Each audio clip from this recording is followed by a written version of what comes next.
Hello, everybody, and welcome back to Let's Remember Skies of Arcadia. This episode requires two disclaimers right up front. The first is that this is actually my third time playing through this segment.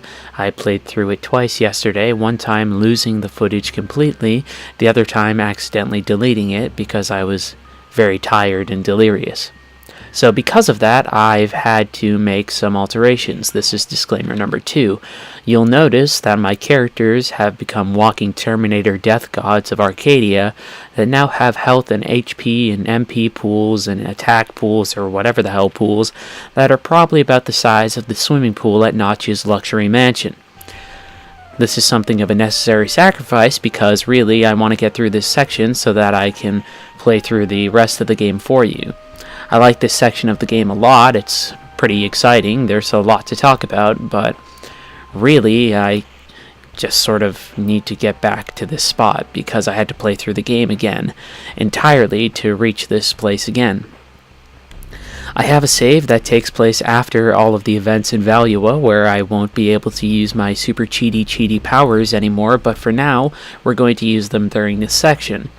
I know that robs things of a certain traumatic tension when I get into battles, but I hope that I'll be able to talk about them in a way that still interests you, as opposed to bores you with the fact that I'm still, like I said, a walking death god of murder, killy, stab. I also hope that you'll forgive me if I sound a little monotonous. I got into a bar fight at PAX East where I killed at least 12 men, but one of them hit me in the jaw pretty hard, so I don't have a lot of range of motion.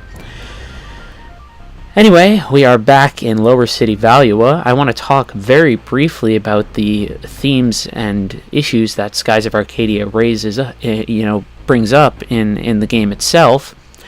Things like class inequality, imperialism, colonialism, sort of the enslavement and, mistreatment of native peoples, and many other things.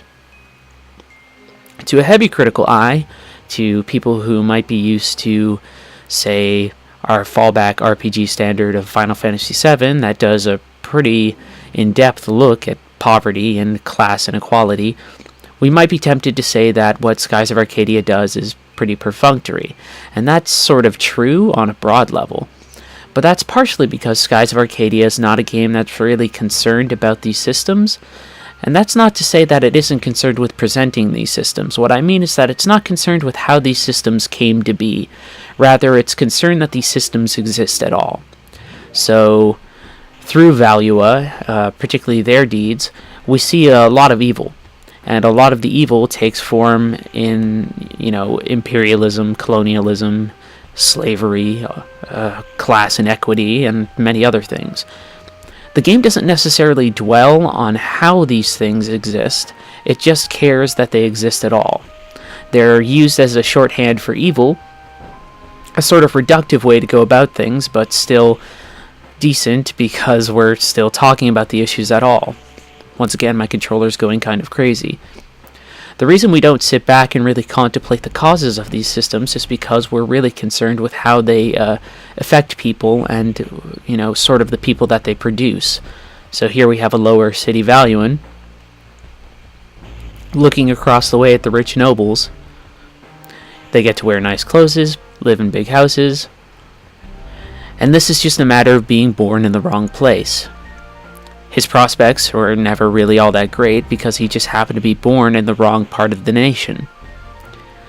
Valua in general is a nation that's sort of signified by a moral rot that's visually represented in the degradation of Lower City Valua and then the extreme excess of Upper City Valua. But we also get it in terms of the spaces that we see here. So we have a lot of really almost modern appliances, a normal stove, a sink, some sort of giant heater. And all of these spaces are sort of artificial, created spaces, as opposed to the more rustic spaces that we have on Pirate Isle or the ancient spaces that we had on Shrine Island. Here in Valua, everything is sort of modern and steel and metal and technology.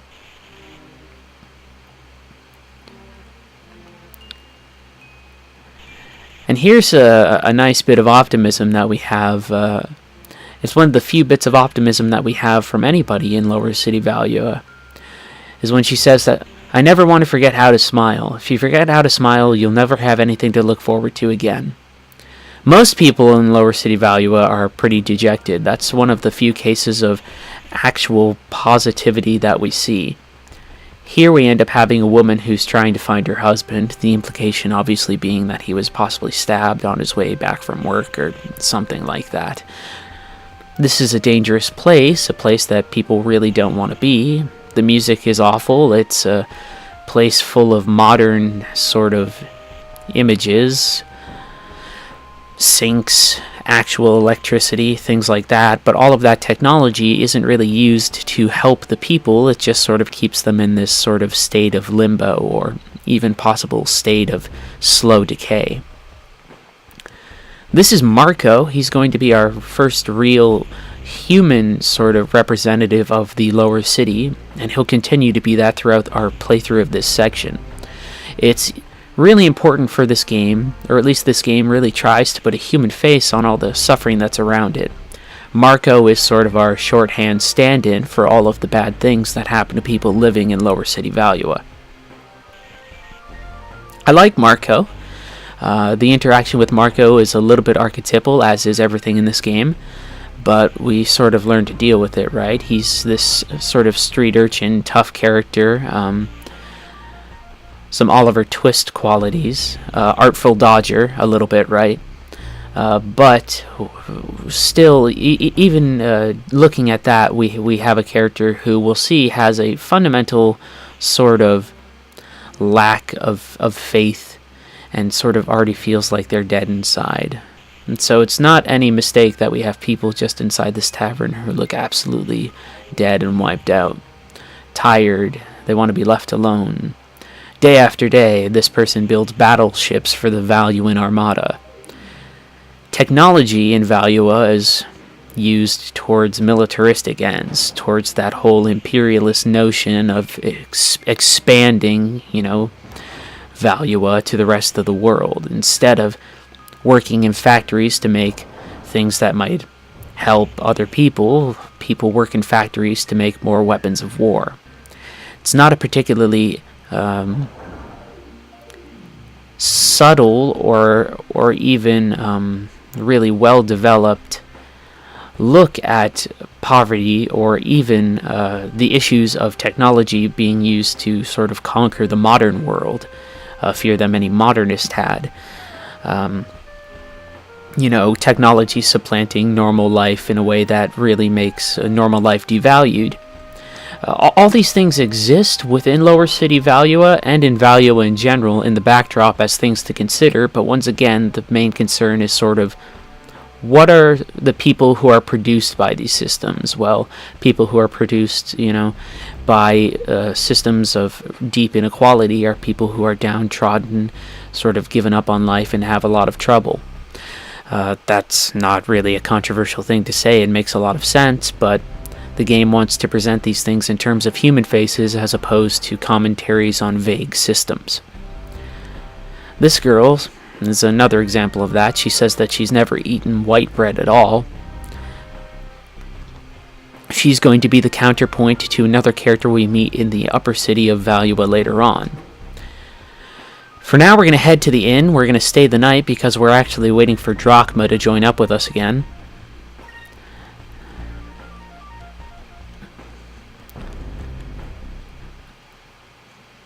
And we're going to slowly learn about what our objective in this space is going to be. Obviously, we need to rescue Dine and Fina, and also the rest of the air pirate crew, but we don't really have a clear idea of what that entails yet. We'll get there.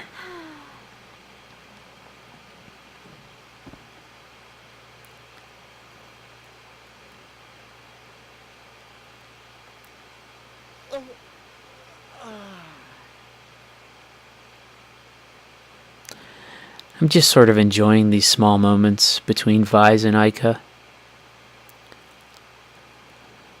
Drachma finally showing up.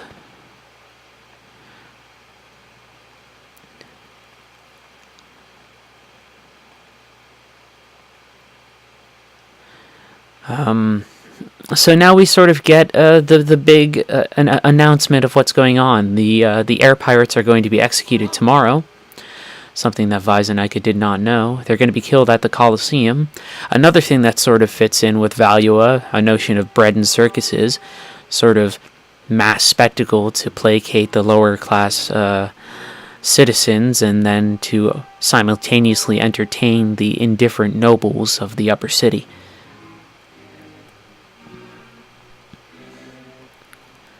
And of course the game, and we'll talk about these dialogue choices a little bit more as we go into them, but we always get a choice of what to say in moments of crisis. So we're going to sneak into the Colosseum, a rather bold choice, and we're going to rescue our friends, our father, and whoever else might be there from the very clutches of the Valuan Empire right in front of all of the nobles.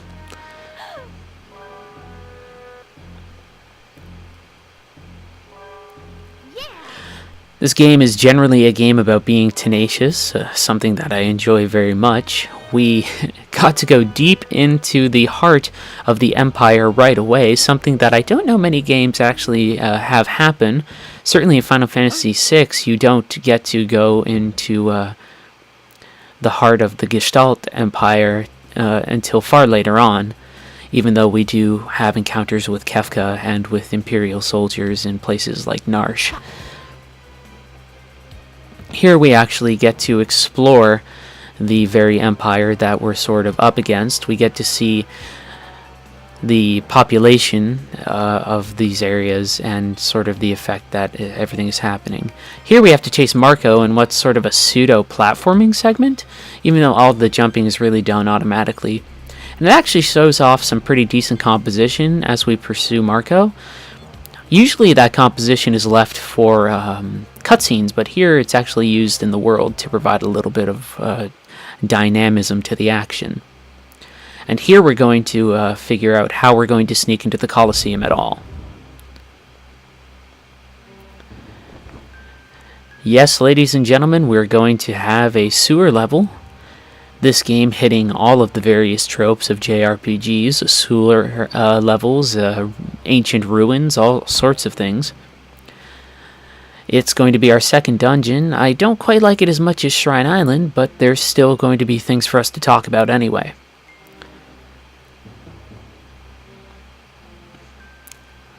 Marco's a very brash character, I like it.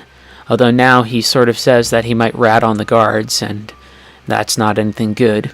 And we get to see how deeply cynical Drachma is. He actually threatens to kill Marco. Drachma has no qualms about killing a child right in the middle of the streets. Ika and Vyse certainly do. But Marco, in sort of expressing something that we've been trying to get as we talk about Lower Valua, is that the citizens are sort of indifferent to their fate, right? They're sort of caught in this poverty loop that doesn't really allow them much mobility. Marco says that he sort of feels all dead already. He's given up on life. If he's dead, he doesn't have to put up with the harsh reality in front of him. In general, when we have spaces in Skies of Arcadia, we're going to encounter people who are fairly cynical, and the positivity of Vyse and the others will sort of change their outlook on life. And so now we see where we're going to need to go. We're going to need to go into the sewers having previously been catacombs for the old world. We'll talk about how that's significant as we move through the catacombs themselves. Marco laughing right openly at us as we go here, being our sort of focal point of cynicism throughout this section of the game.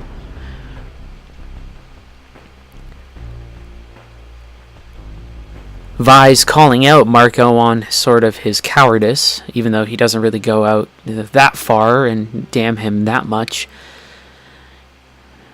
He points out that if Marco was facing a tough situation, he probably wouldn't be able to deal with it, providing us with sort of a minor thesis for the game. Even if you run into a storm, there's always a way out, no matter how bleak things seem.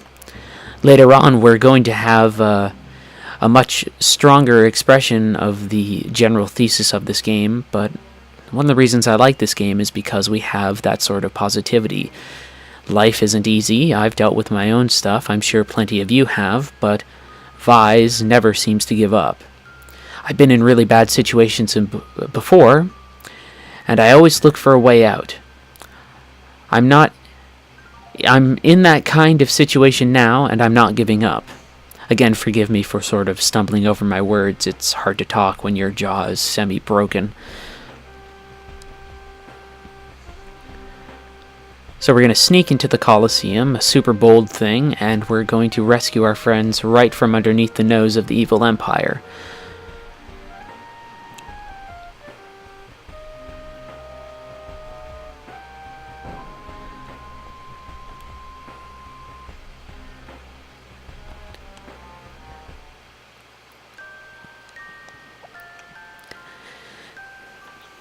Having this section of the game provide you with sort of a very dramatic and seemingly impossible task is important, because the combat that we'll encounter in this section, even though I am again a series of walking death gods that are going to be able to gobble up their enemies like hungry hippos in the Amazing Eating Race, I'm still going to talk about how difficult some of the boss encounters in this section can be. The boss encounters sort of match up with the general stakes of everything that's going on here. That is to say that if I wasn't a walking cheaty Game Shark death machine, I would definitely have a lot of trouble dealing with them. In my first playthrough of this section, I actually got a game over. The game wants to run you through a gauntlet right now, which will sort of help you identify with the struggles of the characters, but also it's meant to make you confident for any of the challenges that you're going to face after you've sort of conquered Valua, or conquered this scenario in Valua. In that way, the actions of the player sort of overlap with the actions of the character. The player is asked to overcome really insurmountable odds at the same time that the characters are doing the exact same thing. Here are the catacombs. They're not really a particularly interesting dungeon. Design-wise, they're fairly simple, and really they're just a series of hallways. However, as a sort of symbol, they become interesting if you consider the fact that they used to be catacombs and now they're sewers, places where we literally just sort of shit and have all our detritus fall. Catacombs are places that are generally reserved for religious significance, reliquaries of bones and things like that, and the city above literally shits on the history that's below them. We have a different ability for AoEs today. We're going to use Rain of Swords instead of Lambda Burst, and I hope you enjoy this, because when we get back to our previous save file, we're not going to have it. It costs a steep 14 spirit points compared to the very manageable 8 spirit points that Lambda Burst does. But we'll stop and we'll show it off right now.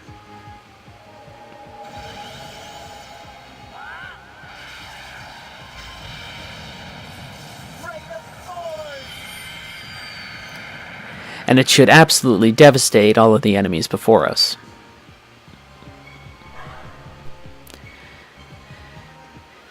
Continuing with the theme of very dynamic special attacks, Rain of Swords is a pretty great attack.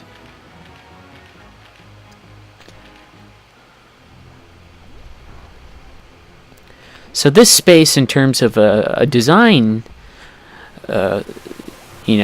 level design considerations, is pretty dull. We're just sort of walking down these long extended corridors, although there are some side adjacent chambers where we can walk and, grab some items and things like that. We're actually going to go down into one of them just so I can pick up a weapon and show it off, because I think it's really cool. Otherwise, we just sort of move through the space as we sort of run towards our objective. So in that way, too, I'm not sure I hate the corridor design, even though it certainly is more boring. It isn't something that is necessarily too bad, because it definitely reflects the desperation that the characters are feeling as they rush towards their goal and try and save everybody in time. Skies of Arcadia not being a particularly deep game when it comes to these things, or at least not deep on the surface level, I think when we consider it in a little bit more of a critical eye, we tend to find things that fit the scenarios that we are in. So here we're trying to get somebody rescued, our father and other people rescued very quickly, which means that we are going to sort of run down through these stark corridors, through these shit-filled, fetid spaces that represent, how corrupt and sort of degraded Valua is. We're going to hold off on attacking big here because I want to show off this enemy.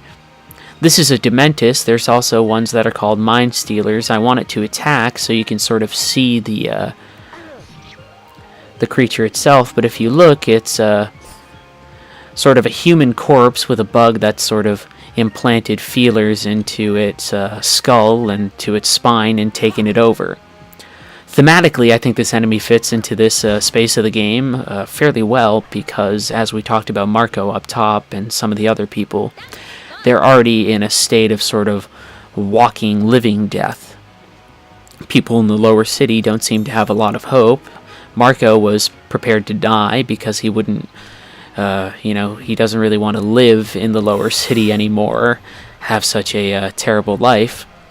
So it's actually almost fitting that in the space underneath the lower city, not only do we have sort of a significant space that is violated through just sort of crass dirtying of the space, but it's also filled with enemies that sort of reflect the realities up above, walking corpses. Whereas the people up above might be walking corpses of their own already by virtue of the fact that they've given up on life.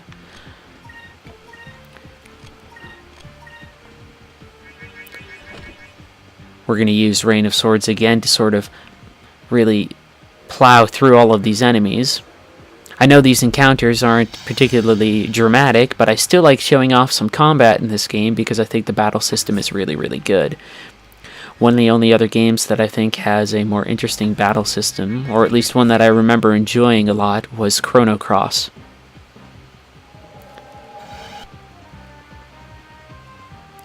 In general, we are going to use our super crazy Death God powers to really make our way through this game segment fairly quickly. Although there are still going to be bosses that will take a certain amount of our time. Vi's just learned Increm, fire magic having buffs that you can apply to characters as well. Increm is actually something that's a bit of an issue later on with one of the bosses we fight because he can get buffed, and if he's buffed by one of his little minions and does his special attack, it's highly likely that if it hits either Vi's or Ica, it will absolutely kill them in one hit. Drachma can survive the attack, but that's about it. The game really wants to put you through the ringer here to engender a certain sort of confidence in the player, and then also to stress the stakes of everything that's at play right now. We're going to get to do a lot of really cool and exciting things.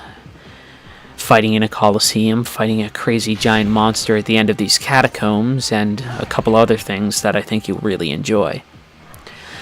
Even having played through this segment quite a bit of times, I'm still in awe of it every time I go through it. It's a lot of fun. This game in general being a game that's really fun and enjoyable no matter how many times that you've played through it.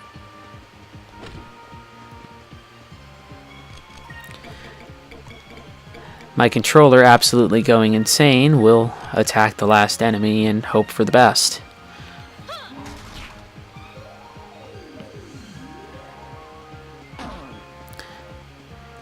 But we're getting a good look at the Dementis. I remember when I was younger, playing this game for the first time, I thought those enemies were pretty gross.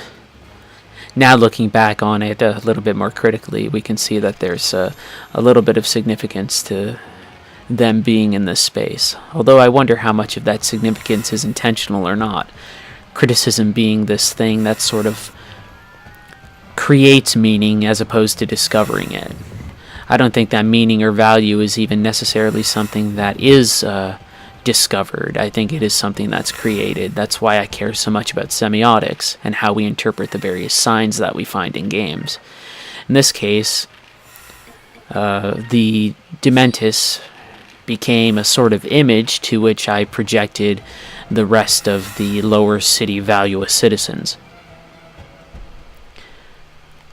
If you can find it within the text, even though find implies discover again, I should rephrase that. If you can create the meaning using the text, then the meaning that you've created is fairly valid. This is a nice space in terms of level design. We're constantly reminded when we're in a lot of dungeons of the skies, right? The skies are this visual motif that we find. In Valua, they're dark and full of lightning, sort of a result of being placed under the yellow moon, which governs electricity. As we go from area to area, we're going to see the skies are a little different in various lands.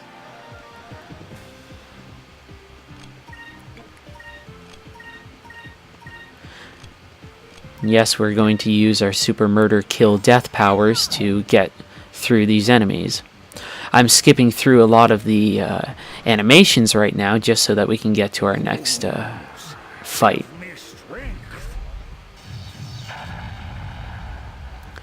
I do want to show off the new weapon we got for Vise. You can sort of see it there. Maybe he'll show it off in the victory. Yeah, there it is, sort of this crazy serrated blade that has a chance to poison enemies. I think the weapon design in this game is really interesting, and I think that's actually something we don't pay attention to much in RPGs. But weapons and sort of their appearance can give a real sense of true progression. And one of the things that we like having in RPGs is a sense of progression. So here we have the boss of the sewers, and once again, it's very nice that we have the boss existing in the space. And by existing in the space and sort of littering the space with bones and all these things, we have a bit of implied environmental storytelling that I think is really nice. You can see skulls sort of floating about in its bilious stomach sac, and we have all these bones everywhere else, the ladder leading up to the Colosseum, the implication being that the bodies of the dead are sort of tossed down here into the sewers and consumed by this rather large, bloated, sort of disgusting beast. Doesn't completely justify the existence of a crazy giant monster at the end of the catacombs. It just sort of exists for the sake of having a boss for us to fight, but there still is enough implicit storytelling that I kind of enjoy what's being set up here. So we're going to use our crazy Zeus powers to really attack the boss heavily. This will make the boss fight seem fairly trivial, but I assure you that if you're playing without all of these crazy cheats, this is a very difficult boss fight. The boss can use a very powerful area of attack skill to do a lot of damage to everyone at once, and then it also will have an area of attack skill that will poison everybody at once. Poison being a status effect that we have a lot of difficulty dealing with right now, because the only way that we might have to cure poison is a couple of Curia crystals from a chest way back near the beginning of the dungeon that we didn't pick up. Once again, the controller going crazy. I hope you'll forgive me if we stumble through the battle. We'll just use a couple of attacks in the hopes that we get to see some of the special attacks from this enemy. After this, we have to sort of immediately climb up into the Colosseum and have another boss fight, only having a little bit of time to heal ourselves. So here we have one of the special attacks, Poisonous Bile, where it literally just pukes bilious sort of stomach acid onto everybody and poisons them. Poison would be a pretty big deal if we didn't have massive health pools right now. In this case, a lot of our characters would be forced to do certain duties. Vise could still do some direct damage. Drachma's special ability actually does the most damage out of anybody. And Ica can still contribute to the battle, but she would definitely be used as sort of an auxiliary healer. The point of these tough battles, oh come on controller, stop messing with me. The The point of these battles, particularly at this point, is to stress that our characters can't quite get through it alone. They need to rely on each other, they need to rely on teamwork in order to overcome these obstacles. This is a game that really stresses the fact that people derive strength from the relationships that we have. The sort of friendships that we build and the camaraderie that comes with it allows us to face multiple obstacles and charge, to face them head on. Gameplay-wise, this is reinforced by having a series of difficult boss battles that force characters to fulfill a variety of roles. For instance, in the battle up above, I would generally actually use Vise to buff Drachma, as opposed to using Vise as a direct damage dealer for a certain amount of time. If Drachma dies, then I have to have Vise sort of step up to be the main damage dealer, but then if Ica dies, Vise actually turns into the healer himself, while Drachma does a lot of the attacking. Our characters need to adjust to many flexible roles. The player needs to understand how to really use the battle system to their strongest advantage, and that means using the battle system sort of to adjust and adapt to any situation that they face. The boss battles that we encounter being a very harsh crucible that sort of builds the player into a confident individual. The same way that succeeding in Valua and rescuing our friends, or their friends rather, really make Ica and Vise and everybody else confident as characters within the game world.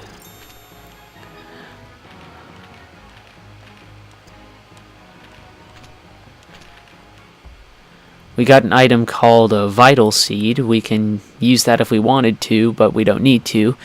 Seeds increase various attributes. In that case, a Vital Seed increases max health. My health is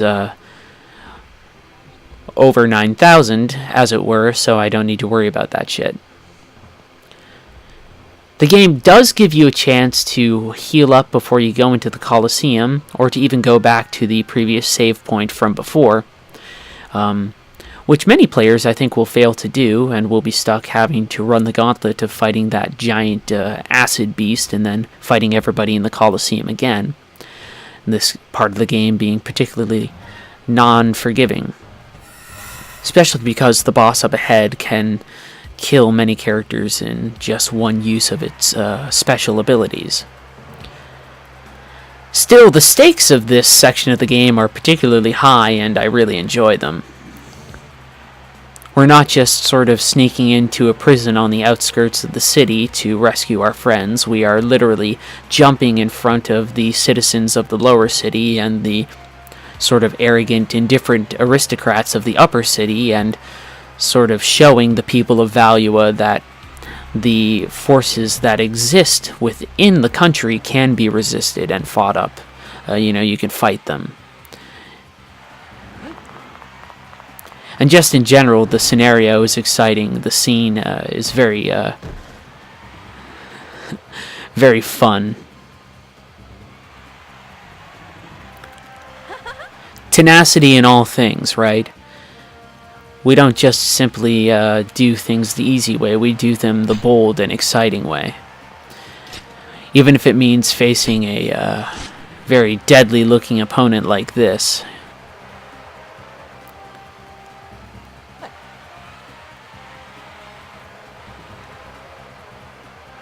Right? It's really great. Although this gauntlet from the one boss to the other definitely is very hard for the early game of an RPG. But as I've said, if you sort of survive these odds, you feel well equipped to deal with the rest of the game.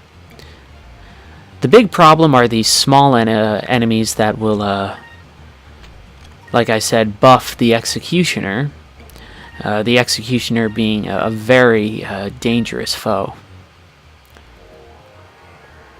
The magic that these characters use isn't exactly that crazy, although it can do a fair amount of damage. Even at this point, our HP pools will exceed the 1,000 mark, but only just so for Vise and Ica. Drachma's at level 12, we're at level 10, so we sort of trail behind him. Drachma ends up being sort of our tank for this battle if we want to ascribe traditional game character tropes to them.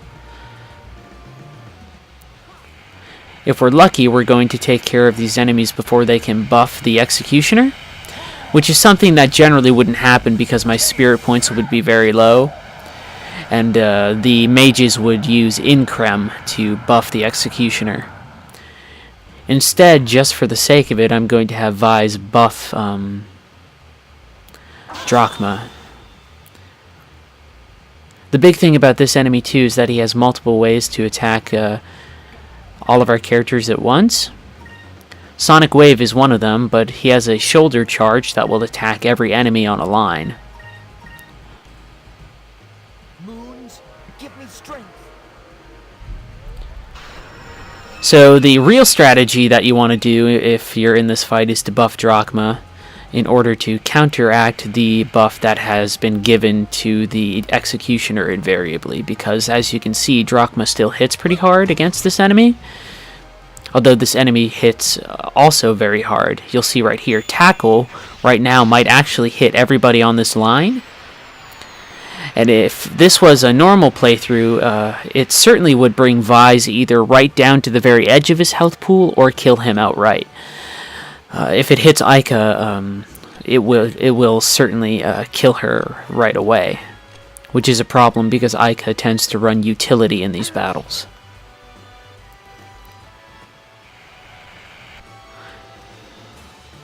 But we're blazing through all of this because of our excessive power. Having a spirit pool that large doesn't make these encounters all that difficult. Still, the scenarios that we are in are really dynamic and exciting, and even though I've played through this segment of the game 3 times now, I still love this moment coming up right here. Particularly the lower Valua citizens cheering for the defeat of the evil empire. It's sort of a nice moment. Very tropey, very pulp action. And there's a lot of appeal to that.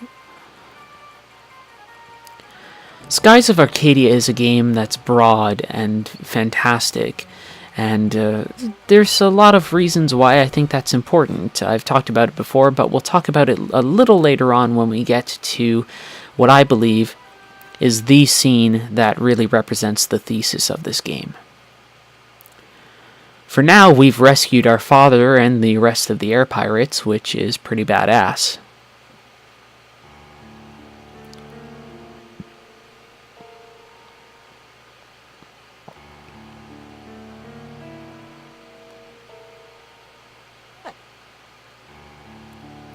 Vise's confidence and Aika's enthusiasm are fairly infectious.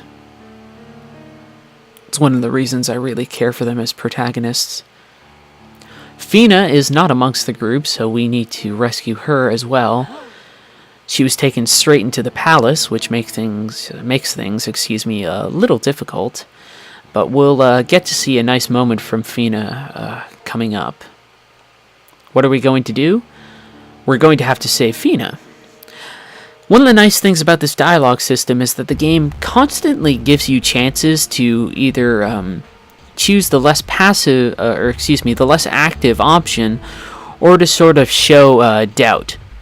This being a game about optimism, the sort of correct choices, or at least the ones that increase our pirate ranking, are the ones that are optimistic. So the game calls upon the player to be optimistic just as much as Vise or Aika or anybody else, and we constantly reinforce that optimism that the game wants us to show through these dialogue options. We put ourselves in the mindset of the characters, we emulate their bravery, and constantly we're given a chance to, reaffirm the notion of confident idealism through these dialogue choices. It's something I really, really enjoy.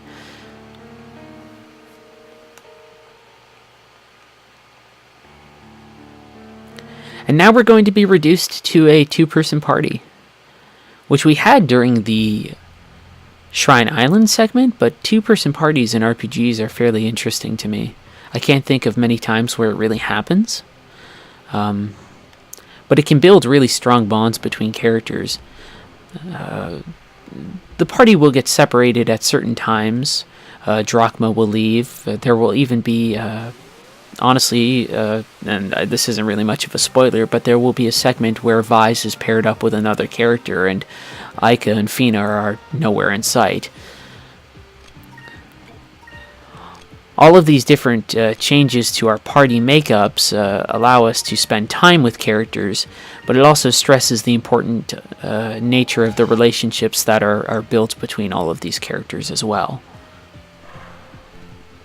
We spend a lot of time with Ica and Fina, so the friendship that's built feels very natural and very special. Conversely, we don't get to spend a lot of time with Drachma. He sort of fades in and out of the party, which stresses the way that he, at least nominally, seems indifferent to what's going on around him. He swears he cares only about fighting Rochnum and hunting down his Ahab whale, but still, we have to remember that when the time came for us to sneak into the Colosseum, he was right by our side.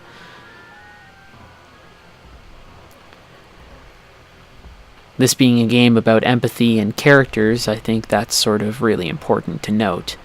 The party makeup in this game is usually done to have an effect where we feel or identify with the various characters that are in our party. We form connections with them. Unlike a game like, say, Final Fantasy X, where we're at will to switch out characters whenever we want. And that sort of ruins the purpose of, say, building a connection between Tidus and Yuna or something, because I don't necessarily have to have Tidus and Yuna in the same party very often. I can have a party consisting of Lulu, Kamari, and Waka, which sort of puts Tidus, Orin, and Yuna off to the side, but I can have any combination of party members. Here, we have moments that stress the relationship between certain characters by placing them into combat together, or by removing other characters from the space in ways that makes sense and is consistent with their characterization. Also, electric bats. The hell is up with that shit? I actually don't use yellow moonstones very often in this game. Red is my favorite color. Green and silver are going to be important for Fina, because she will end up being sort of our healer.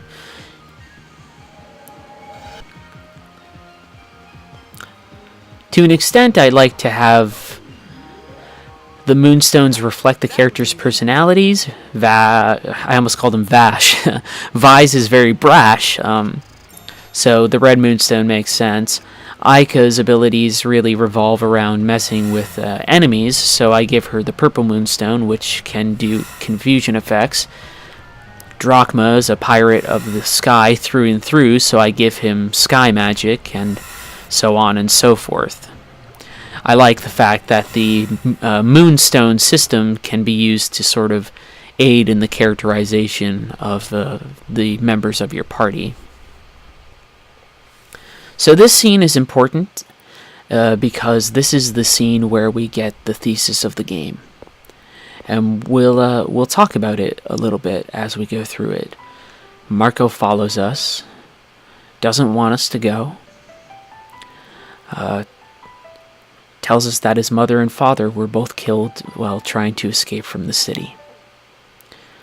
And he says one of the most important words of the game. It's a word that we see time and time again, almost to the point that the word itself is a motif of some sort. And that word is impossible. We are constantly told by other people in the game that the things that we are trying to achieve are impossible. And Vise rejects that. No one's ever done it. You're going to die. You can't do it, Marco says. But Vise says he has to go. Every time I hear the word impossible, it makes me want to prove everyone wrong. A long time ago, a handful of sailors took a small boat out into uncharted skies. They had no idea what they would find. Monsters, a maelstrom, the end of the world. It was because these sailors challenged the unknown that new lands were discovered.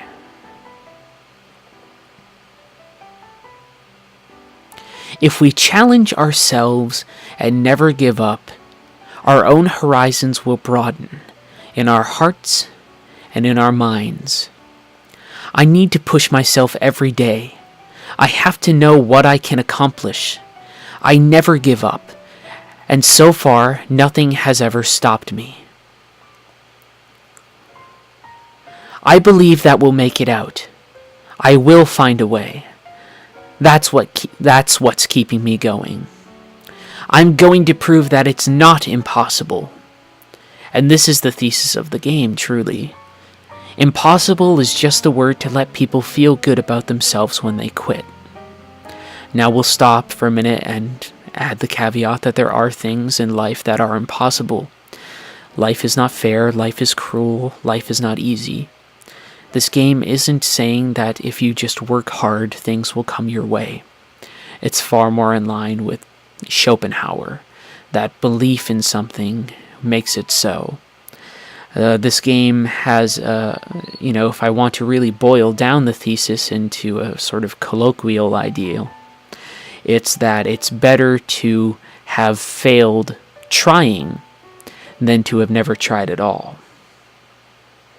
I've never read any of his books, but Terry Pratchett passed away today. Everyone's talking about it. He had a sort of nice idea towards death, and particularly he had a nice idea about what fantasy is. So, I don't remember the story. I do remember a video of it, but there's a video of a woman walking with death, and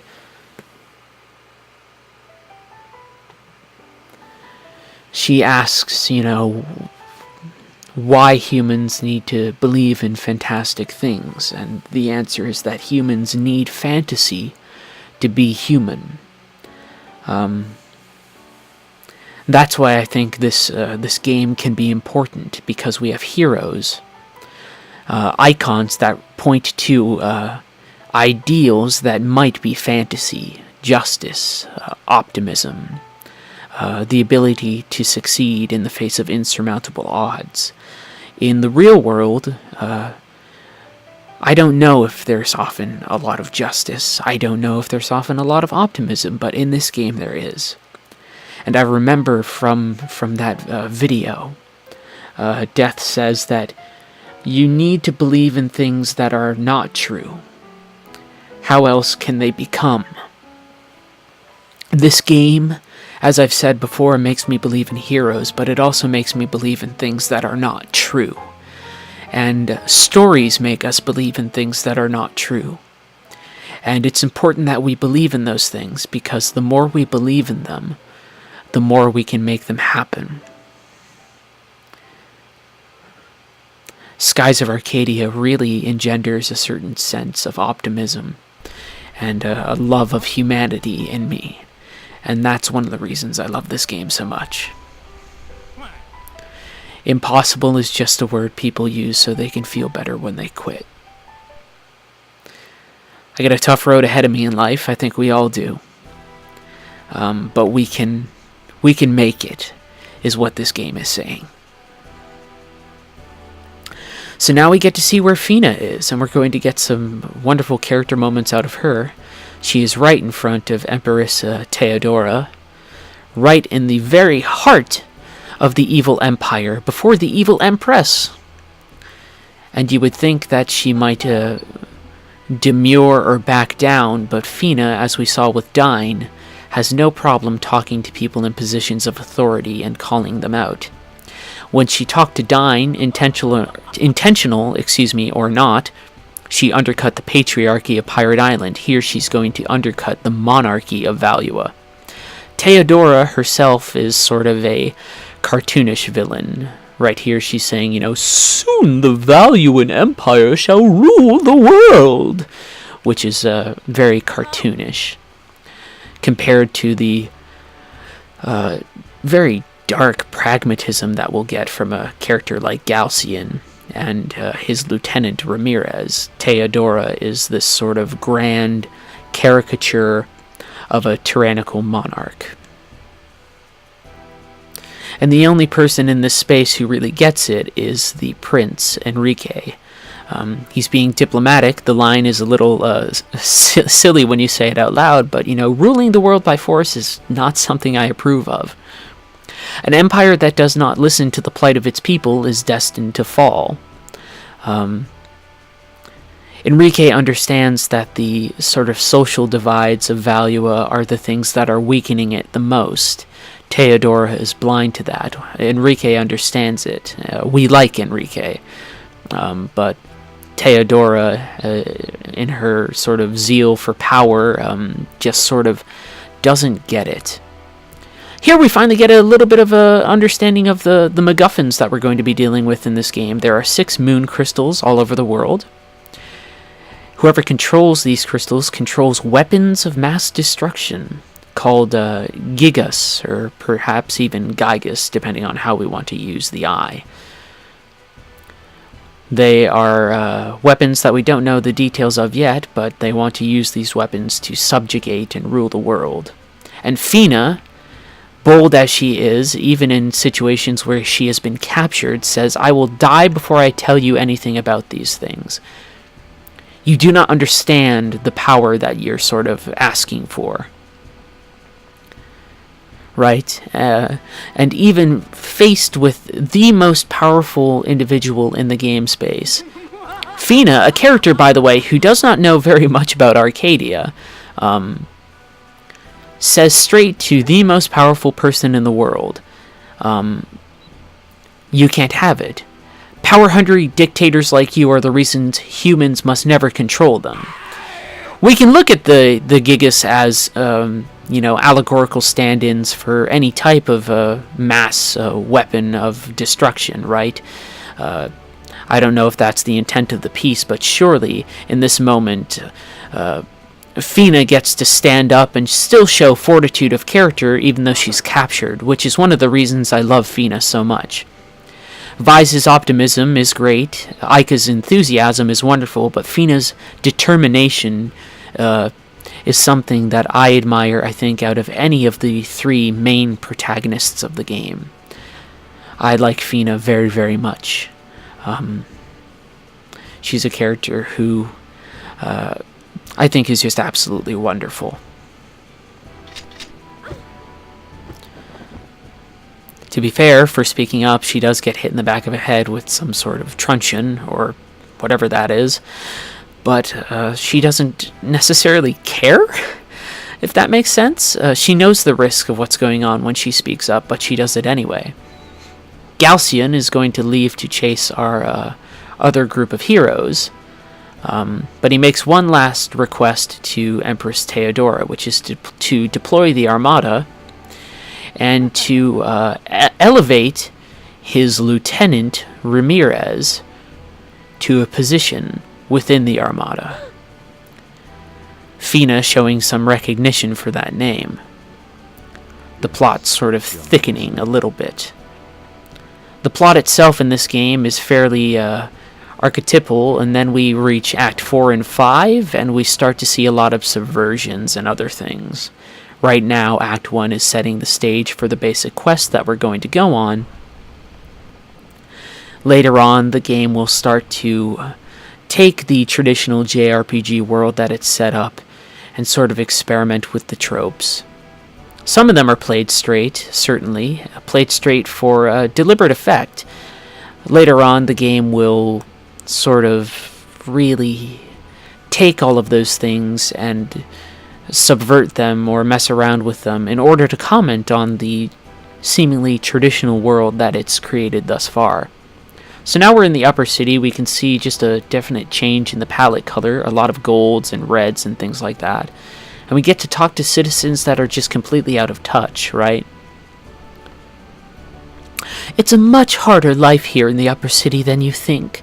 There are so many plays, so many parties. I'm a very busy person. You know, this notion of people with wealth not really understanding the suffering of others. A hard life is going to parties, right? Not trying to scrounge through garbage to find your next meal. It's the pressure of sort of societal engagements. This woman has some of my favorite dialogue in the game, which speaks to the crass materialism of upper city Valua. The bathtub in my house is made out of gold, you know. Pure gold, of course. But something is still missing.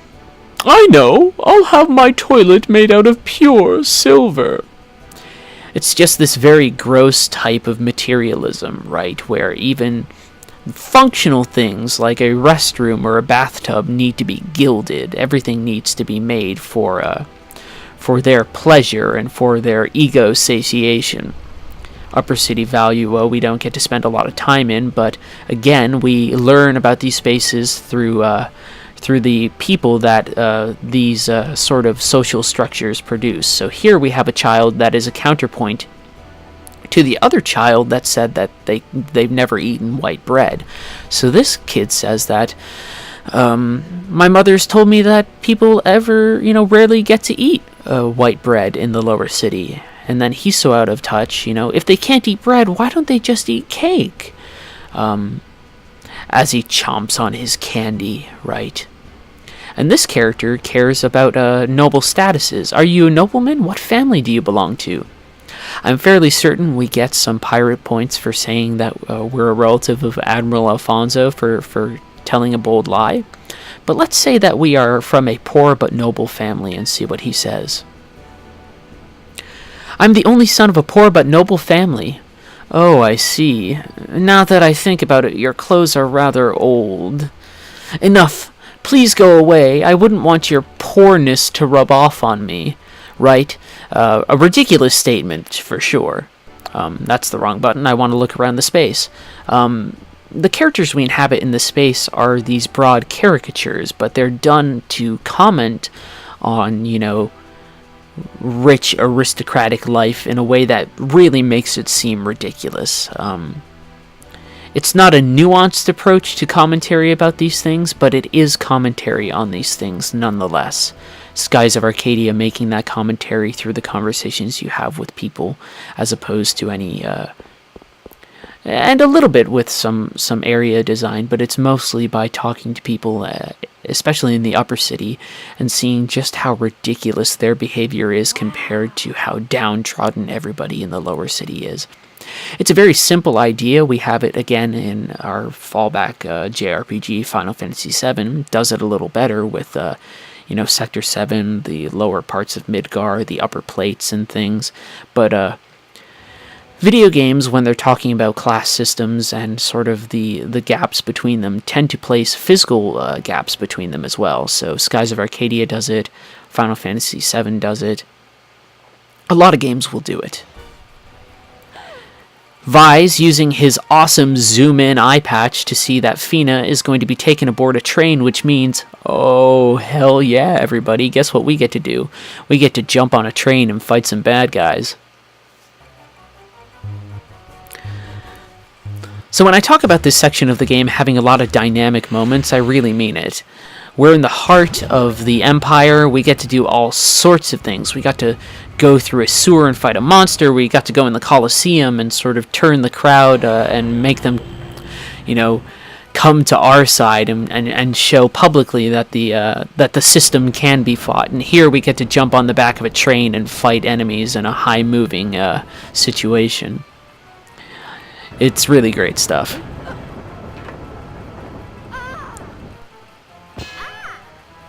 And we get a little bit of comedy, which I always enjoy. This game not taking itself too seriously, in spite of the fact that I'm making a lot of commentary on certain things. But now we gotta get to the head of the train. This section of the game was actually in the demo disc that came with PlayStation Magazine. excuse me, not PlayStation Magazine, Dreamcast Magazine. And I remember playing through this part of the game and just really enjoying it. Galcian, the bloodhound that he is, the dangerous foe that he is going to chase us down as we get on the rail car. He'll hunt us down fairly quickly, but this is a really intimidating enemy or antagonist compared to Theodora. Galcian is shrewd. He is cruel if he needs to be, and he is willing to get his own hands dirty. He goes out with the sword and is willing to plunge it into your chest himself, as opposed to Theodora, who sits calmly on her throne and orders other people to do it. Perhaps even petulantly orders people to do it. Galcian is calm and calculating, and he's all the more dreadful and sinister for that. So this segment right here was in the demo discs that came with Dreamcast Magazine, and fighting enemies on top of a moving train. Another trope that we're sort of hitting on our list of tropes, but man is it exciting. I remember playing through the game on the demo disc, or the sections of the game on the demo disc, and just being in absolute awe of what was happening. There's only ever been 2 times where I've bought games because of playing them on a demo disc. One of them is this game, Skies of Arcadia. I was enraptured by it just by playing the demo. The other was Metal Gear Solid. My friend had a copy of the demo disc from PlayStation Magazine, and we played through, infiltrated Shadow Moses, and I remember just thinking that that was a game that I needed to play as well. I find it no particular coincidence that 2 of my favorite games are games that I got to experience early and then got to jump into. I really enjoy it. It's great stuff. This whole segment in Valua has moment after moment of just really strong, dramatic stuff. Also, these characters on the train are fulfilling a gameplay purpose, even though we don't know it yet. They can heal each other, they can heal themselves, and we're going to have to fight 2 guards who are guarding Fina, who can do the exact same thing. The game treats it as a boss fight, if only because we have 2 characters in our party. It's not a particularly difficult fight, but even though we don't know it, we're being tutorialized as we move forward towards Fina to rescue her. Although now we get another cool moment as a railcar slams into ours, and Galcian shows up rather quickly to provide an incredibly dramatic moment, tossing off his cape, showing off his amazingly cool-looking sword. I think that Galcian's design without the cape is really great. He and Ramirez have this sort of feel of aristocratic, militarized, I suppose, violence and cruelty. And we need to move. Galcian sort of chases us just by walking, Terminator style, and we know that he's not anybody we want to deal with, so we just run away. Our day to confront Galcian will come, but right now, even though I am an unstoppable death machine, I think if I get into a fight with Galcian, I can't run, and I think he might have an infinite pool of health, so we'd just be stuck, gods fighting an eternal battle, forever. And the goal isn't really to defeat Galcian, it's to rescue Fina anyway.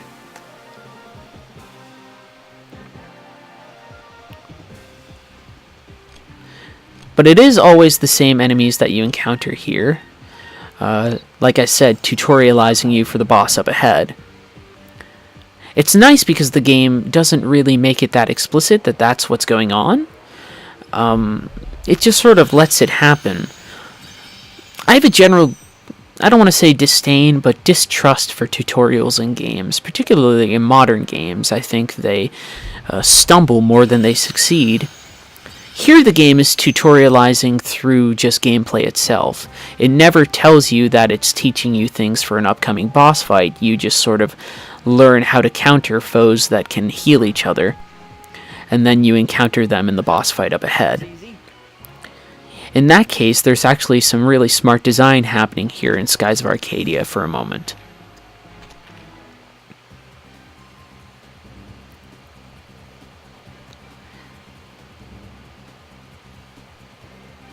So now we're at the front of the train, ready to rescue Fina. God, do I really like Fina as a character. I love Vise, I love Aika, I love them all. These are fictional characters who inspire me. And there are other fictional characters that inspire me too. A really nerdy example of that would be Ganner Rhizode from the new Jedi Order books from from Star Wars. He's willing to sacrifice himself in a way that's really heroic. Star Wars being another series I appreciate for having a lot of heroes that I can look up to, even though having, stories, we don't necessarily need to have heroes to look up to. But it does make stories very interesting. That was a really nerdy reference, by the way, but it's one I've always wanted to toss in. Looking at everything happening here, it's sort of a shame that we never got a sequel to Skies of Arcadia. A lot of the really strong titles on the Dreamcast never made it that far. Shenmue 2 did show up on the Xbox, but then, development on Shenmue in general stopped. Yu Suzuki working a little bit on, I think, a mobile version of Shenmue, some sort of online version, but that's about it. This guy's going into counter stance, which is totally messing up with my concentrated attack function. Another great franchise sort of start was something like Space Channel 5, Choo Choo Rocket, although I'm pretty sure Choo Choo Rocket might have been featured somewhere else before. But there's a lot of titles that were here that Sega's never really followed up on. And one of the issues is that, in general, or in a fairly general sense, the Dreamcast was a very large failure for Sega. It's a console that people look on fairly fondly, but it didn't last. It came out too early. Even though it had a lot of features that were very strong, its online component was actually sort of ahead of its time, I think. But the project didn't have a lot of support internally, and there wasn't a lot of particular third-party support as well. So that became a really big problem. Zoya Street has a book called Dreamcast Worlds, that if you're ever interested in looking at sort of the Dreamcast and the console itself, is worth looking at. I'm laughing, by the way, that I got to mention Ganner Rhizode in a video.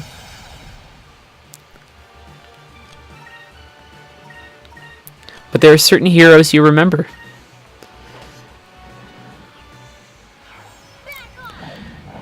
And we're just using our excess of, spirit points to get through this fight as much as we can. I want this to be one giant segment.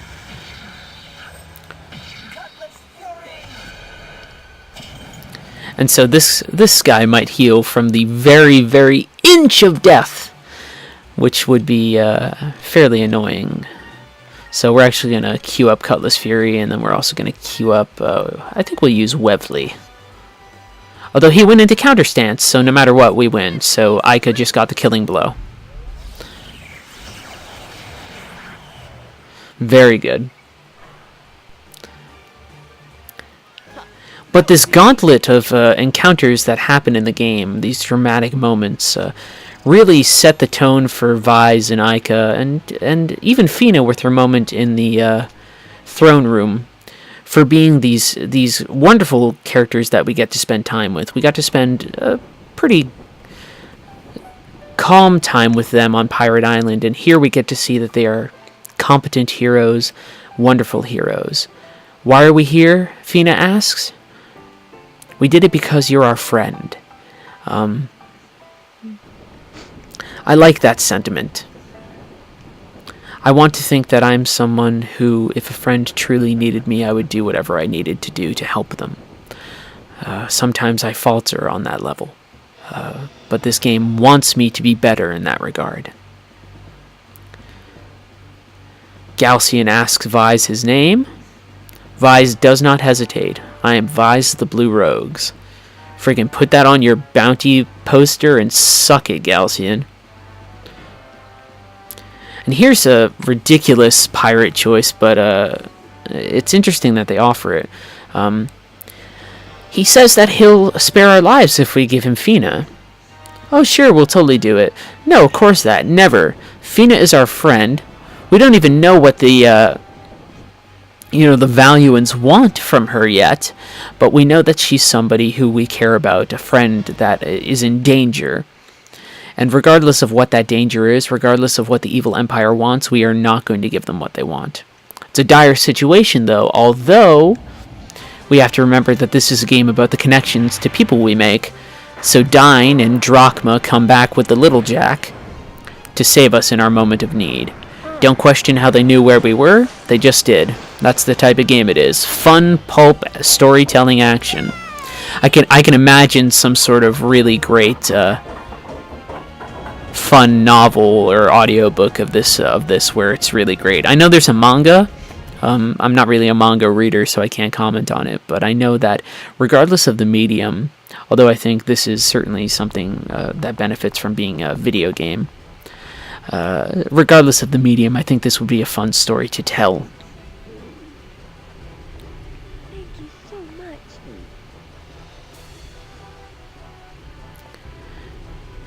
And we're going to get ready for our next ship battle, which will be over fairly quickly because we have a new weapon. We have to remember that Drachma came here in order to get the harpoon cannon so that he could attack Rachnum. We have some ships on our way. It seems like a good time as any to test fire our new amazing super weapon.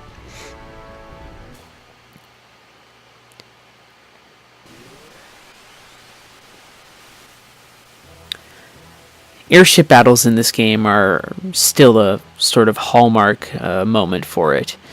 It's very different, especially once we get a lot of the different weapon types.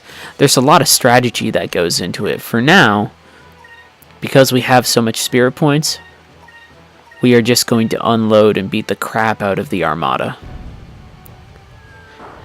They'll probably show off these things called sub-cannons, and what sub-cannons can do is that you can spend a certain amount of your spirit points to have the sub-cannons attack over multiple turns. That way the sub-cannons, for instance, can attack on the same turn that a main cannon fires, and you can do a nice bit of burst damage. Later on, you'll also get torpedoes that you can choose what turn they fall on the, I think the next round is what it is. So as time goes on, these ship battles are going to be a lot more tactical, and you have to make moment-to-moment choices. But for now, harpoon cannon. Harpoon cannon, fire!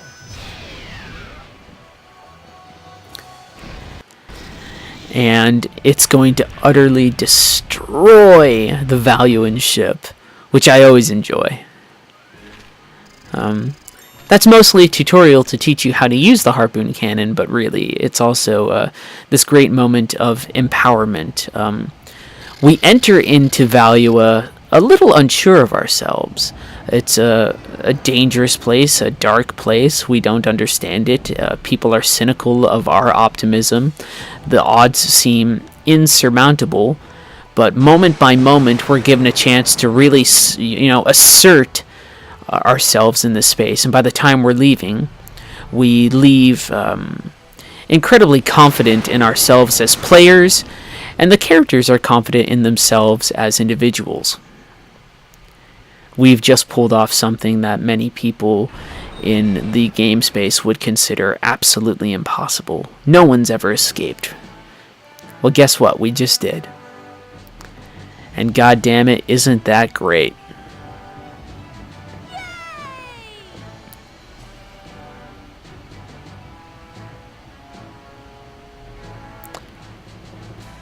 And even Drachma, can't deny that it's really great stuff. He doesn't say a word, but he doesn't need to. He went off and made sure that all the rest of the crew and Dine could get on the ship so they could escape. But they all knew to come back to help us. The bonds that we build with other characters in this game space will end up being immensely important, particularly, near the end game. And I keep on saying it, but there's something really affirming about that. Really nice. This notion of connecting with people and having those connections mean something outside of just sort of cursory connections. Really engaging with people on a deep level, making friends, making allies. Nice little anime face by Vise right there. For a game that came out right at the turn of the century, it's pretty damn expressive. I really like it. That's not to say that, the turn of the century was that long ago, but we have to remember that this is just as we are entering into the period of PlayStation 2 and Xbox and other things. So we have to deal with it. But now Fina is going to tell us about her quest. And we'll get a little bit more information about the MacGuffins that we will be chasing down. Fina is a Sylvite, a descendant of the Silver Civilization. Years ago, the world's population was divided into 6 civilizations. They all sort of corresponded to one of the moons under the sky: green, red, blue, purple, yellow, and silver. Later on, we get the implication that there was actually a black moon as well, but we'll talk about that when that comes. Each of the civilizations sort of harnessed the power of the moons, and the world was incredibly advanced technologically. So technically, if we wanted to talk about it, Skies of Arcadia is set in a really functional post-apocalyptic world, which is sort of fun. It also explains why a lot of the islands are sundered and why everything is sort of hard to navigate in the world. So, the leaders of the ancient world fought with each other using the Gigas. The Gigas being things that are now thought of as legends, giants, and dragons, Ica says here. They were very real. They were unleashed upon each civilization in a war. And then, countless people died, and then something happened. The rains of destruction happened. From the sky, moonstones fell off each of the moons, falling for what Fina says seemed like an eternity. Sort of like the moons or the gods were sort of punishing the people down on the world below for their violent, bloody, and pointless war.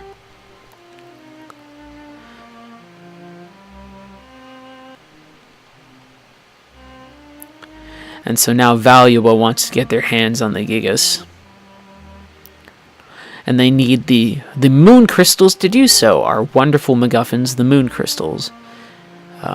They are used to control the Gigas. The Gigas. And they're searching for those crystals so they can reawaken the monsters and, of course, take over the world.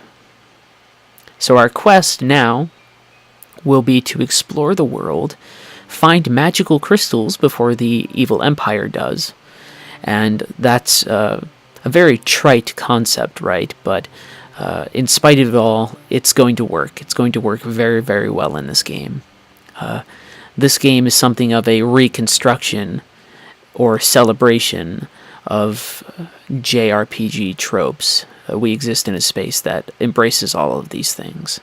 Leave everything to us. We're totally going along. And this is Vise's theme, by the way, as opposed to what I said in the first episode.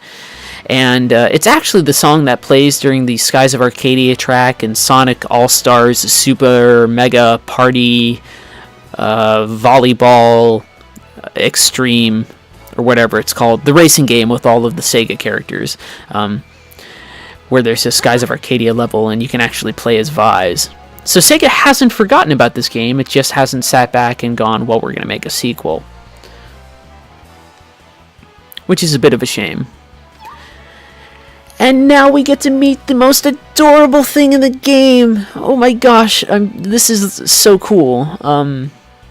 So Fina has a bracelet that she wears, but that bracelet is actually a transforming creature called Cupel. Cupel being one of the most adorable things in the world. Cupel can shapeshift. Cupel is Fina's weapon. You can upgrade Cupel by finding hidden objects in the world to feed Cupel.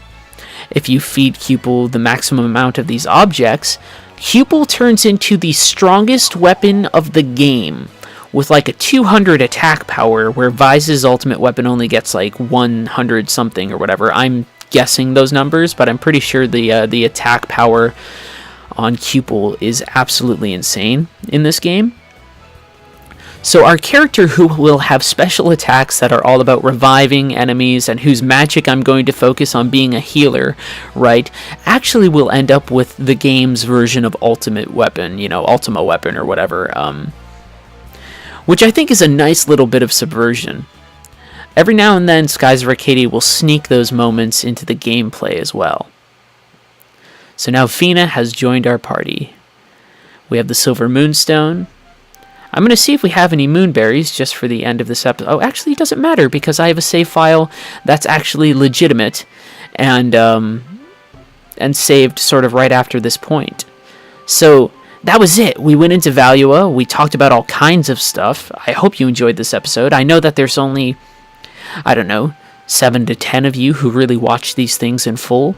If you've gotten this far, thank you very much. I love you so much. Skies of Arcadia is a game that I love sharing with people, and I hope that I was making points that made sense during this playthrough of the game. Thank you for watching this. I'm crossing my fingers and hoping that this footage will save, because playing through a fourth time, I love this section of the game, but I think I might totally cry. Anyway, I love you all, and I will see you in the next video. Bye!